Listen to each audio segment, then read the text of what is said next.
जाता है हमारे लिए, है कि नहीं। एक जनरल कारण हम देखेंगे कि जिसकी वजह से मैक्सिमम लोगों को शिरोशूल होता है ना। वो क्या है, अभी जो मैंने बताया कि मल और मूत्र का भी वेग का अवरोध करना, या जब वेग नहीं आता है तो जबरदस्ती उसको ले आना, मतलब जाना है। अगर बहुत लोगों को ऐसे कि बच्चों को स्कूल की बस आनी होती है तो माँ बच्चों को जबरदस्ती टॉयलेट पे बिठा देती है कि नहीं अभी स्कूल में जाके जाना नहीं पड़े तो तू जबरदस्ती कर ले, है ना। या ऑफिस जाना होता है, फीमेल्स होती है, बाहर काम पे जाना होता है तो बाहर जाने का काम ना पड़े तो घर पे जबरदस्ती हो जाता है। ऐसा कभी नहीं होना चाहिए, है ना। ये बहुत इंपॉर्टेंट है और ये बहुत कॉमन रीजन है शिरोशूल का, मैक्सिमम लोगों में ये पाया जाता है ना। दूसरा क्या है, बहुत ठंडा पानी पीना।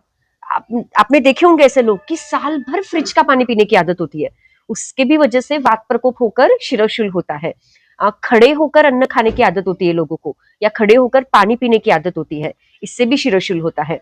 बहुत गुरु अन्न खाना या स्निग्ध पदार्थों का ज्यादा खाना, बार बार खाना जिसको अध्यशन कहते हैं, बार बार होटलिंग जाना, मीठा ज्यादा खाना, और स्पेशली खाने के बाद मीठा खाना। डिजर्ट्स लोग बाद में खाते हैं ना, एक्चुअली कब खाना चाहिए मीठा, मधुर रस का सेवन शुरू में होना चाहिए, मीठा पहले खा के फिर खाना शुरू करना चाहिए।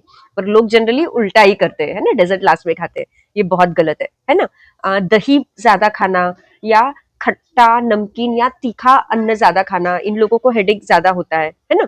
इससे क्या होता है कि मस्तिष्क में की जो सीरा होती है, स्नायु होते हैं, अस्थि और मज्जा, या फिर उसके अंदर के जो न्यूरोट्रांसमीटर्स होते हैं ना, वो उस पर बुरा असर होता है और फिर शिरो रोग यानी सर की बीमारियां होने लगती है। फिर इसमें क्या होता है,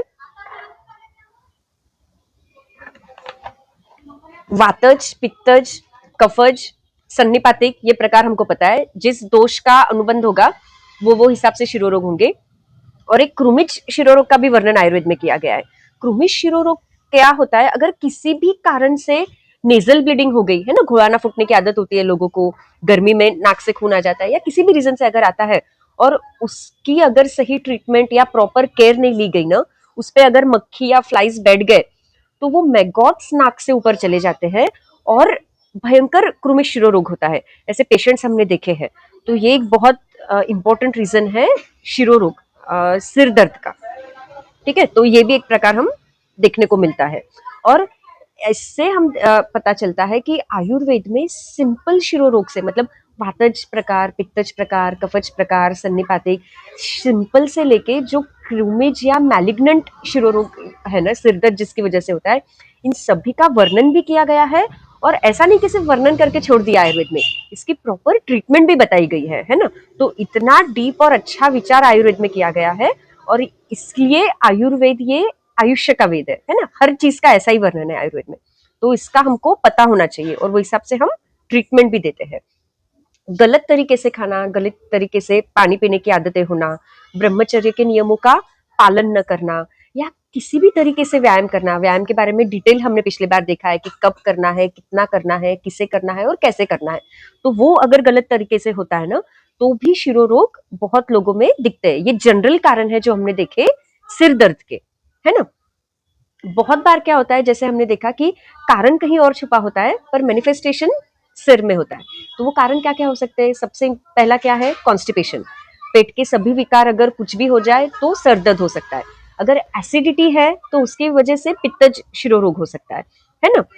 और क्या कारण हमें दिखता है कि अगर खट्टा ज्यादा खाने की अगर किसी को आदत हो तो उसकी वजह से भी शिरोरोग या सर दुखता है।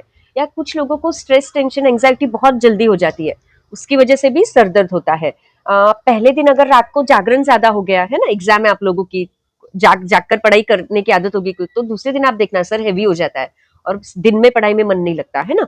तो जागरण की वजह से भी सर दर्द हो सकता है। या फिर अगर ब्रेन में कोई ट्यूमर हो, कोई गांठें हो, फिर वो मैलिग्नेंट हो या बेनाइन हो, कोई भी हो सकती है, उसकी वजह से भी सर में दर्द हो सकता है। अब